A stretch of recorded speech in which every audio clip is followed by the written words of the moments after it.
savaitę, ten 2 savaitės sunku keltis, nu, tiesiog nebeturi motyvacijos eiti kažkur kažką daryti.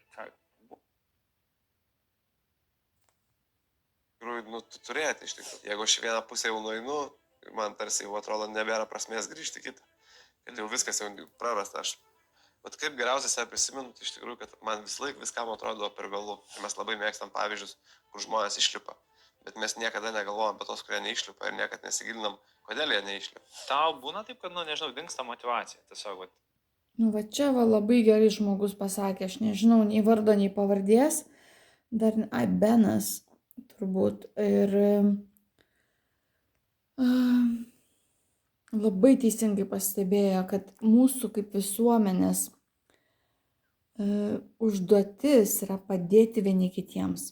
Tiesiog, ne ypatingai lietuviai, nekritikuoti, neduoti to gazo, bet tiesiog su atjauta išklausyti ir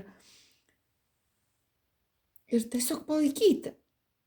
Nes labai kartais žodis gali nužudyti žmogų, jo dvasią.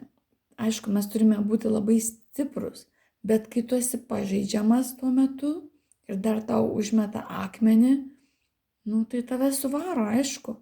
Tai kad aš atsikėliau, tai yra stebuklas. Todėl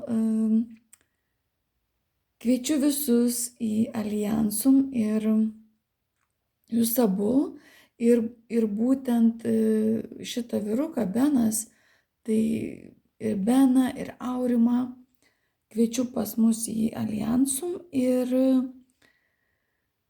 tikrai gvildensime tas temas, kurios yra tikrai labai svarbios pasauliui. Tiesiog žmonėms, kiekvienam žmogui.